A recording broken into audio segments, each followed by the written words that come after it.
नमस्कार, स्वागत है आपका न्यूज 18 JKLH में। मैं हूं आपके साथ अबू हुरैरा और आप देख रहे हैं JKLH प्राइम टाइम। अब जम्मू कश्मीर के बाहर भी आतंकी बख्शे नहीं जाएंगे। जी हां, यह बात इस वजह से कही जा रही है क्योंकि जांच एजेंसी SIA ने पहली बार जम्मू कश्मीर यानी यूटी के बाहर किसी आतंकवादी पर कार्रवाई की है, उस पर शिकंजा कसा गया है। पंजाब के अमृतसर में रहने वाले अमरबीर सिंह उर्फ गोपी के टेरर फंडिंग के मामले में कार्रवाई करते हुए उसकी जायदाद को अटैच किया गया है, कुर्क किया गया है। गिरफ्तार किए गए व्यक्ति सीमा पार अपने आकाओं के साथ साथ दक्षिण कश्मीर और पंजाब में आतंकवादियों के साथ लगातार संपर्क में थे। जांच से यह भी पता चला है कि आरोपी परवेज और फारूक ने मुजम्मिल मलिक और आशिक नेग्रू के साथ मिलकर साजिश रची थी और जानबूझकर आतंकी फंडों की आवाजाही में मदद की थी, जिसे भारत में आतंकी हमले शुरू करने के लिए घाटी में सक्रिय जैश-ए मोहम्मद के आतंकवादियों को इस फंड को वितरित किया जाना था। लेकिन SIA ने आतंकवादियों के मंसूबों को नाकाम बना दिया और पहली बार यह कार्रवाई जम्मू कश्मीर के बाहर हुई है। यानी अब आतंकी कहीं भी हो, देश के किसी भी ठिकाने पर हो, उन्हें बख्शा नहीं जाएगा। आज JKLH प्राइम टाइम में हम इसी पर चर्चा करेंगे।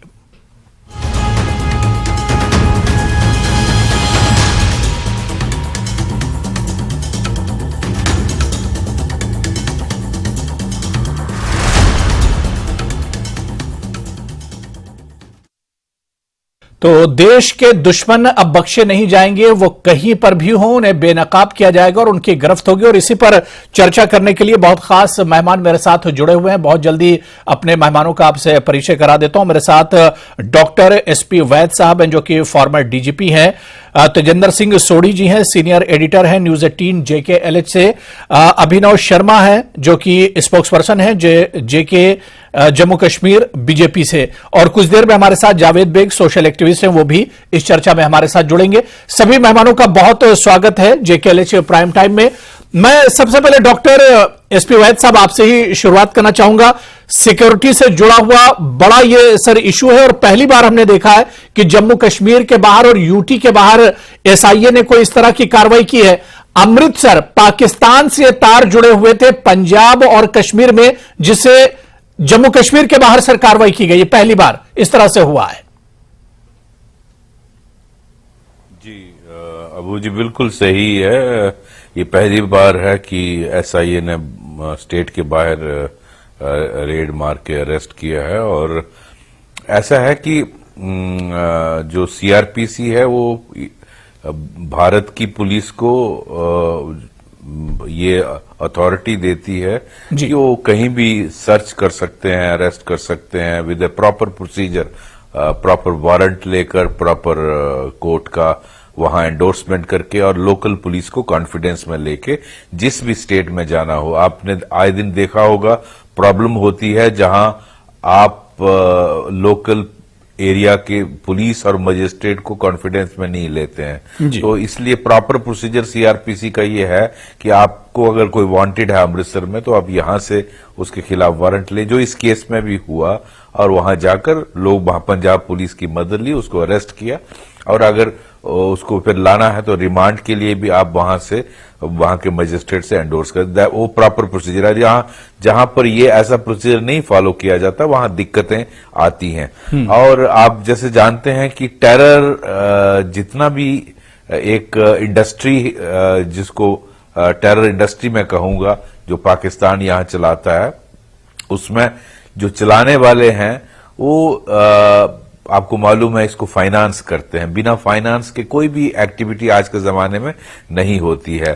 और फाइनेंस जो है वो ज्यादातर पैसा, आज जो पाकिस्तान की स्थिति है बहुत बुरी है, आप सभी दुनिया जानती है, वो भिखारी जैसी हालत हो गई है उनकी। तो उनके लिए आज पैसे की किल्लत बहुत हो रही है। लेकिन वो नार्को टेररिज्म चलाकर बहुत ड्रग्स से पैसा इकट्ठा करते हैं और ये पैसा किसी तरीके से टेरर फाइनेंसिंग जम्मू कश्मीर में इसके इस्तेमाल करते हैं। और जो हमारा इंटरनेशनल बॉर्डर है पंजाब का, जम्मू रीजन का, इसको इस्तेमाल करते हैं। ड्रोन से ड्रॉपिंग करेंगे, दूसरे तरीके से करेंगे, टनलिंग करेंगे, बहुत सारे तरीके आपने देखा किस तरह से करते हैं। और उनके कंड्यूट होते हैं, जैसे ये आदमी अमृतसर में था, वो आगे किसको पहुंचाएगा, ये पूरी चेन बनती है और किस तरह से फिर वो वैली तक पहुंचेगा। तो ये पूरी इसलिए जरूरी होता है पूरी चेन को अनकवर करना, ताकि पूरा ये कंड्यूट पता चले किस तरह से ये चला। तो ये बहुत अच्छा काम हुआ है, मैं समझता हूं बधाई के पात्र हैं वो एसआईए वाले। और आपको मालूम ही है एसआईए अब कुछ पिछले 1-2 साल पहले ही बनाया, बहुत वक्त नहीं हुआ, लेकिन बहुत अच्छा काम कर रहे हैं और मेरी तरफ से उनको बहुत बहुत मुबारक और बधाई। तो बिल्कुल ये एसआईए का एक बड़ा कदम है और पहली बार कहीं ना कहीं एक बड़ा एक एक्शन और बड़ा वार कहा जाता है, कहा जा सकता है आतंकवादियों के खिलाफ और टेरर के खिलाफ। मैं तेजेंद्र सिंह सोढ़ी जी आपके पास आना चाहूंगा। सोढ़ी जी, क्योंकि अब हम देख रहे हैं कि आतंकवाद के जो तार हैं वो पंजाब से जुड़े हुए हैं और निशाना है जम्मू कश्मीर। सर, लेकिन पहले अगर देखा जाए तो पंजाब में खालिस्तानी नेटवर्क वहां पर पहले से ही एक तरह से सरगर्म है और उसके बाद अब उसके तार पाकिस्तान से जुड़ जाते हैं, जम्मू कश्मीर से जुड़ जाते हैं। कितना बड़ा सर ये चैलेंज है? देखिए, आपने बिल्कुल सही कहा, पाकिस्तान का एक K2 प्लान है जिसे कश्मीर और खालिस्तान, बिकॉज पाकिस्तान का एक अनफिनिश्ड एजेंडा है to bleed India with 1000 cuts. So Pakistan ये चाहता है कि एक तो कश्मीर में, जम्मू कश्मीर में हालात पाकिस्तान लगातार खराब कराने की साजिश रच रहा है। पंजाब में जो खालिस्तानी टेररिज्म था, बड़ी मुश्किल से पंजाब पुलिस ने उसे कंट्रोल किया था, लेकिन उससे फिर से भड़काने की जो कोशिश है वो पाकिस्तान कर रहा है। जैसे जम्मू कश्मीर के जो फॉर्मर डीजीपी डॉक्टर एसपी वैद ने बिल्कुल सही कहा, पाकिस्तान के पास इस वक्त फाइनेंशियल क्राइसिस है, पाकिस्तान बैंकरप्सी के कगार पे है, लेकिन फिर भी पाकिस्तान जो है अपने लोगों के बारे में ना सोचते हुए पाकिस्तान का वो जो K2 एजेंडा है उस पर लगा हुआ है। नारकोटिक्स की एक खेप जो है वो ड्रोन के जरिए आपने देखा कि हर आए दिन पंजाब में ड्रोन के जरिए नारकोटिक्स भेजे जाते हैं, जम्मू कश्मीर में नारकोटिक्स भेजे जाते हैं। अभी कुछ दिन पहले आर्मी ने पुंछ में एक इन्फिल्ट्रेशन बिड फॉइल की थी जिसमें 3 जो इन्फिल्ट्रेटर्स थे, जिनमें एक मारा गया, 2 पकड़े गए। वो भी 17 किलो हाई ग्रेड हेरोइन लेकर आ रहे थे जिसकी मार्केट में कीमत लगभग 87 करोड़ रुपए थी। ये पैसा कहां लगना था? ये पैसा जम्मू कश्मीर में आतंकी गतिविधियों को भड़काने के लिए, पंजाब में खालिस्तानी टेररिज्म को भड़काने के लिए, क्योंकि आपने देखा पंजाब में तो पाकिस्तान का जो एजेंडा है कि यूथ की नसों में ड्रग्स भरना, वो उन्होंने किसी न किसी हद तक पूरा करके रखा है। पंजाब जिस तरह से नशे की लत में है, बड़ी मुश्किल हो रही है, आए दिन हमें वो केसेस देखने को आ रहे हैं। जम्मू कश्मीर में भी पाकिस्तान जो है जम्मू कश्मीर के यूथ को भी, एक तो वो चाहता है कि उनकी रगों में नशा घोल दिया जाए, यूथ का जो फ्यूचर है उसे तबाह किया जाए, और अगर कोई यूथ बच जाता है उसे इस तरह से रेडिकलाइज किया जाए कि वो पाकिस्तान की गोली से ही मर जाए। तो पाकिस्तान को ना जम्मू कश्मीर के लोगों से प्यार है, ना पंजाब के लोगों से। वो ये चाहता है कि भारत में जो टेररिज्म है, भारत में जो हालात खराब हैं वो किए जाएं। लेकिन आज के जो एक्शन किया है एसआईए ने, जैसे डॉक्टर वैद साहब ने बिल्कुल सही कहा, ये एक आईना है या एक फर्स्ट स्टेप है उन लोगों के लिए जो ये सोचते हैं कि हम किसी और स्टेट में बैठ के जम्मू कश्मीर के आतंकियों को सपोर्ट करेंगे, चाहे वो उनको फाइनेंस करने के लिए हो, चाहे किसी और तरह की सपोर्ट की। आप लोग भी ये समझ लीजिए कि आप लोग सेफ नहीं है, कानून के हाथ जो हैं वो आप तक भी पहुंचेंगे, चाहे आप पंजाब में हो या आप कहीं डाउन साउथ में बैठे हो। जी बिल्कुल, यानी आतंकवाद के खिलाफ एक तरह से दायरा तंग होता जा रहा है जिस तरह से एसआईए ने यह बड़ा कदम उठाया है। मैं अभिनव शर्मा जी आपके पास आना चाहूंगा। अभिनव शर्मा जी, क्योंकि मामला सिक्योरिटी से जुड़ा हुआ है, इस पर पॉलिटिक्स नहीं होनी चाहिए, लेकिन हम देखते हैं कि पंजाब की सर जब बात करते हैं तो अभी पंजाब की पुलिस अमृतपाल सिंह को नहीं पकड़ पाई, जो बहुत बड़ा चैलेंज है। और अब जो अमृतसर में जो पूरा मामला हुआ है जिसमें एसआईए ने कार्रवाई की है, तो इस पूरे मामले को किस तरह से देखते हैं? देखिए, ऐसा है, ये जो काम एसआईए कर रही है पिछले 1.5-2 सालों से, जब से ये एनेक्टमेंट बनी है, एसआईए कॉन्स्टिट्यूट हुई है, ये काम पहले नेशनल इन्वेस्टिगेटिंग एजेंसी करती थी। तो ये रोल अब एसआईए को मिला है, क्योंकि ये एफआईआर जो है विद इन जेएंडके रजिस्टर हुई है। तो अगर इस एफआईआर की रजिस्ट्रेशन के बाद इन्वेस्टिगेशन में ये पाया जाता है कि इसके लिंक्स कई और लोगों के साथ किसी और यूटी या किसी और स्टेट में जुड़े हुए हैं, ट्रांजैक्शन ऑफ मनी, अगर एक्सचेंज होती है मनी एक्सचेंज और वो लोग दूसरी स्टेट में बैठे हैं, it is a continuing offence. SIA can investigate those persons, maybe they are sitting in any state of the country or any UT of the country। जैसा बाकी स्पीकर्स ने कहा, देखिए आप पाकिस्तान की इकोनॉमिकल हालत जानते हैं, उनकी इकोनॉमी कहां जा रही। अब उनका अपनी तरफ ध्यान नहीं है, उनका यह ध्यान है कि भारत को कैसे कमजोर किया जाए, और उनको दो सॉफ्ट टारगेट्स मिलते हैं, एक जेएंडके स्टेट जो पहले थी अब यूटी है, दूसरा पंजाब। कारण मैं ओपनली नहीं कहूंगा, आप सब जानते हैं क्यों ये सॉफ्ट टारगेट्स हैं ISI के या पंजाब की कुछ पाकिस्तान की कुछ और एजेंसीज के। उनको लगता है कि यहां उनको सपोर्ट मिल सकती है for various reasons, J&K and Punjab, क्योंकि पंजाब में खालिस्तान एक्टिविटीज रही हैं, जेएंडके भी लोग कुछ ना कुछ डिमांड करते रहे, तो उनको लगता है यहां पे हम इजीली टारगेट कर सकते हैं।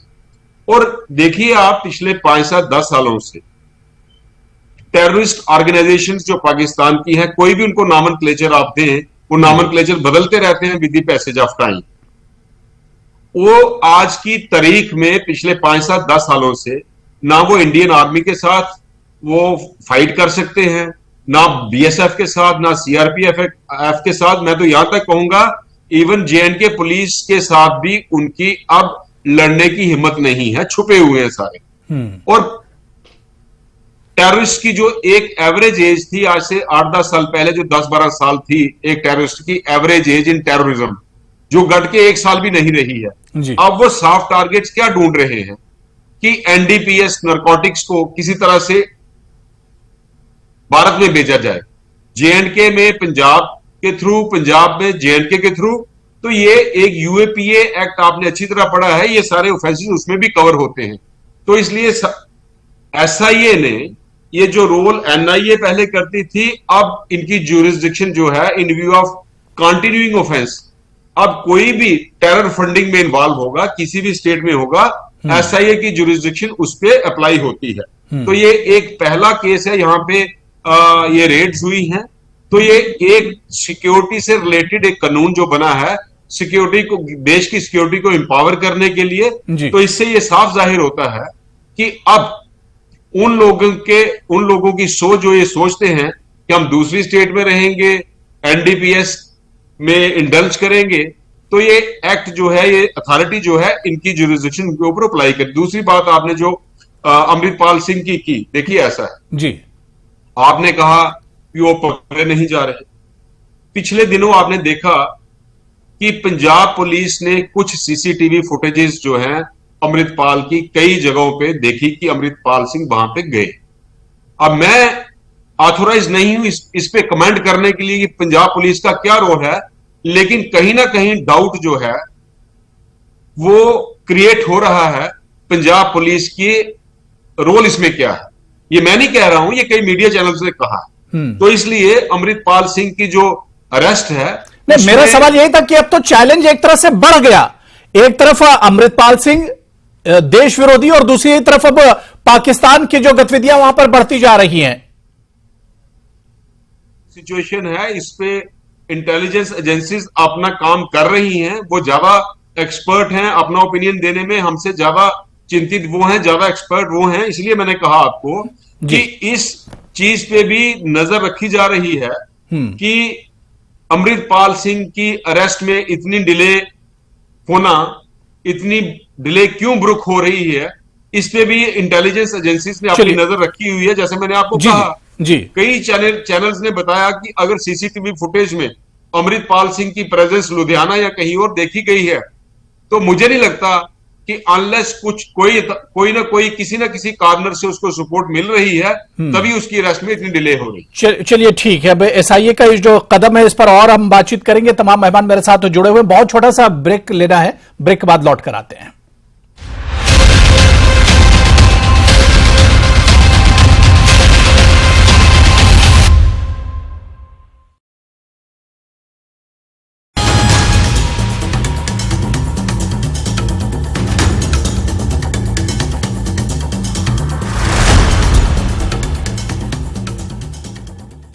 तो जम्मू कश्मीर के बाहर भी आतंकवादी अब बख्शे नहीं जाएंगे। जिस तरह से अमृतसर में पहली बार एसआईए ने कार्रवाई की है, इससे एक तरह से तस्वीर बिल्कुल साफ हो जाती है कि देश के दुश्मन अब कहीं पर भी हों, उन्हें बख्शा नहीं जाएगा। और जेकेएलएच प्राइम टाइम में हम इसी पर चर्चा कर रहे हैं। बहुत खास मेहमान पहले से मेरे साथ जुड़े हुए हैं। मैं डॉक्टर एसपी वैद्य जी आपके पास ही सर आना चाहूंगा। सर, क्योंकि लगातार हम देख रहे हैं जम्मू कश्मीर में जो आतंकवादी हैं, जो टेररिस्ट हैं, उनके खिलाफ दायरा लगातार तंग होता जा रहा है और शायद यही वजह है कि अब ये दूसरे स्टेट में पहुंचकर अपने जाल को एक तरह से फैलाते जा रहे हैं। जी बिल्कुल। देखिए, जम्मू कश्मीर में इन पर काफी प्रेशर है जी, और इनका एम, जैसे तेजिंदर कह रहे थे, K2 प्लान जो इनका है उसी के क्रिएशन, जो इन्होंने अमृतपाल को यहां भेजा पंजाब में उग्रवाद दोबारा रिवाइव करने के लिए, वो उसी का पार्ट है। और मुझे याद आता है, मैं 2000 में डीआईजी जम्मू था, तो हमने 40 पिस्टल सांबा में यहां जम्मू के पास रिकवर की थी। इसी तरह की कंसाइनमेंट इंटरनेशनल बॉर्डर से आई थी और उसमें बहुत सारे जिन लोगों को वो जानी थी, वो उनका जाल पूरे भारत में बिछा हुआ था और वहां से उनको उठा के लाए थे। तो आज चूंकि प्रेशर जम्मू कश्मीर में इन पर काफी है, तो ये तो पाकिस्तान की जो एस्टैब्लिशमेंट है, जब तक वो कश्मीर की और K2 प्लान जो खालिस्तान का है, उस बोगी को खड़ा करके नहीं रखेंगे और अपने लोगों को, जो आम जनता है, उनको लाहौरी चूर्ण नहीं बेचेंगे कि आपको भारत से खतरा है, भारत हमें खा जाएगा, जबकि ऐसा कुछ नहीं है। हर जंग पाकिस्तान से शुरू हुई, चाहे वो 47 की थी, 65 की थी, 71 की थी या कारगिल की थी। तो ये इनको बेचना जरूरी है, क्योंकि इनके जितने आर्मी के जनरल हैं, जितने जो एलीट है पाकिस्तान की, जो अशरफिया है पाकिस्तान का, चाहे वो सुप्रीम कोर्ट के जजेस हों, उनके पॉलिटिशियन हो, और फौज के खासकर एस्टैब्लिशमेंट के जितने जनरल हैं, इन सब की प्रॉपर्टीज, और इनके बच्चे पढ़ते हैं ऑक्सफोर्ड में और हार्वर्ड में, और इनकी प्रॉपर्टीज जो है इंग्लैंड में होती हैं और कनाडा में होती हैं, और आम आदमी को जिहाद के लिए लगाया हुआ पूरा देश इन्होंने आम आदमी को बर्बाद करके रखा है और गुमराह करके रखा है। और उसका आज उसी का नतीजा है जो आप देख रहे हैं पाकिस्तान में जो हो रहा है। तो इनकी बदनीयत है कि भारत में जितना यूथ है उनको ड्रग एडिक्ट बनाया जाए, और उसका आपने रिजल्ट इनिशियली देखा पंजाब में, उड़ता पंजाब, और जम्मू कश्मीर में भी बहुत सारी यंग जनरेशन को इन्होंने बर्बाद किया है। तो ये इनकी हमेशा बदनीयत रहेगी, लेकिन इसका इनको खमियाजा भुगतना पड़ेगा, वो आज ये भुगत रहे। लेकिन वैद्य साहब, पंजाब के लिए भी तो एक चैलेंज ये बहुत बड़ा हो जाएगा, क्योंकि अभी अमृतपाल को आप पकड़ नहीं पाए, जो एक बड़ा चैलेंज बना हुआ है। अब दूसरी चीजें निकल कर आ रही हैं, जिस तरह से अमृतसर से गिरफ्तारी हुई, यानी सीधे सीधे लश्कर और जैश ए मोहम्मद के जो तार हैं वो पंजाब से जुड़े हुए हैं। बिल्कुल बिल्कुल जुड़े हुए हैं, और देखिए ये हमेशा इसको यूज करते आए हैं, क्योंकि पंजाब से चूंकि इस वक्त पंजाब में अमृतपाल के आने के बाद थोड़ी पुलिस सरगर्मियां हुई हैं। उससे पहले तो वहां नॉर्मल जिंदगी थी। तो पंजाब में इंटरनेशनल बॉर्डर बहुत इजीली आप एयर ड्रॉपिंग आप ड्रोन से कर सकते हैं, वहां हाइड आउट्स रख सकते हैं, पैसा बेच सकते हैं, ड्रग्स बेच सकते हैं।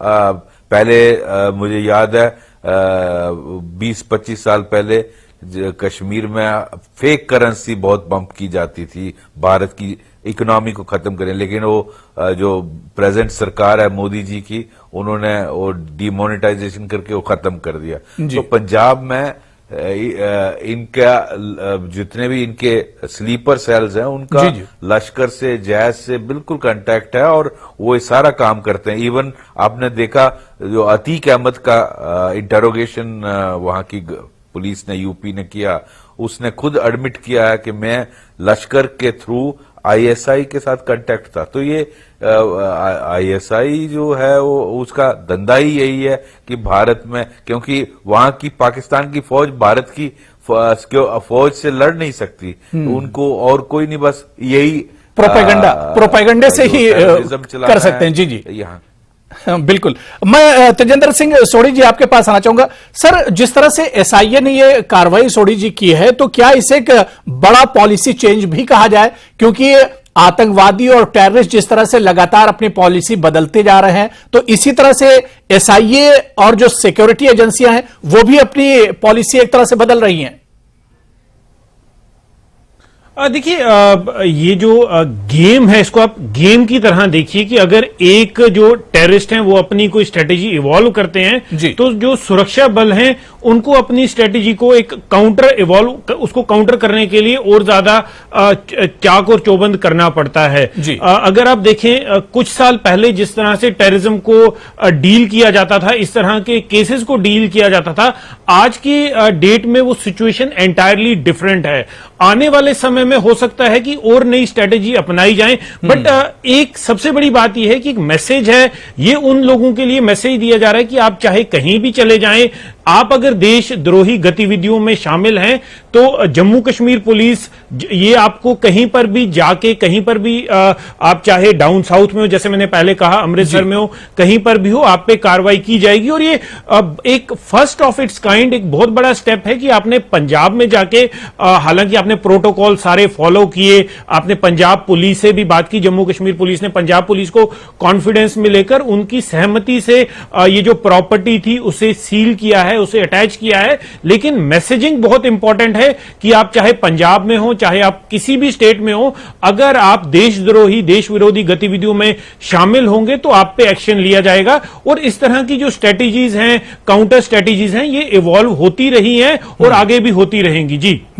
बिल्कुल अभिनव शर्मा जी, क्योंकि बीजेपी बार बार आप लोगों की तरफ से ये इल्जाम लगाया जाता है पंजाब सरकार के ऊपर कि आम आदमी पार्टी की जो सरकार है वो आतंकवाद के खिलाफ जिस तरह के कॉन्क्रीट स्टेप्स लेना चाहिए उस तरह की कार्रवाई नहीं कर पा रही है, वो सख्ती नहीं कर पा रही है आतंकवाद पर।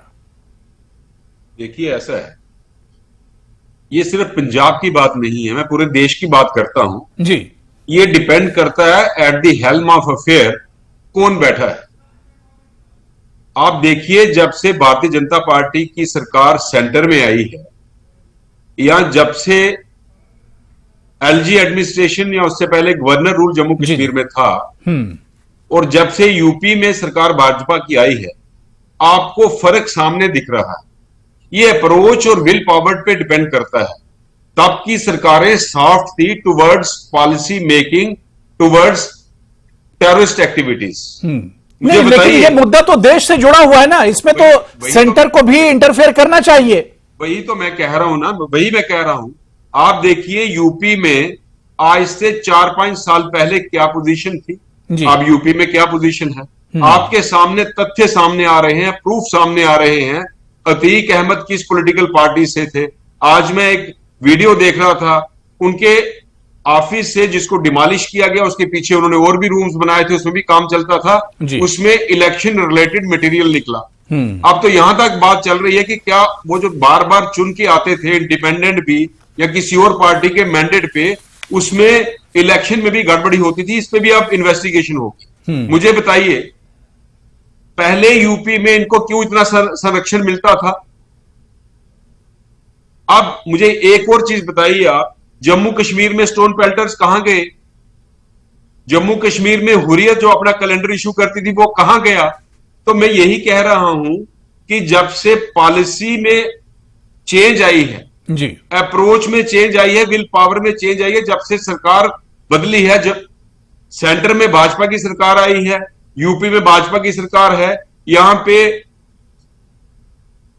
यूनियन टेरिटरी है, एलजी जिनको हम एडमिनिस्ट्रेटर बोलते हैं under the constitution, this duty is being administered by home ministry.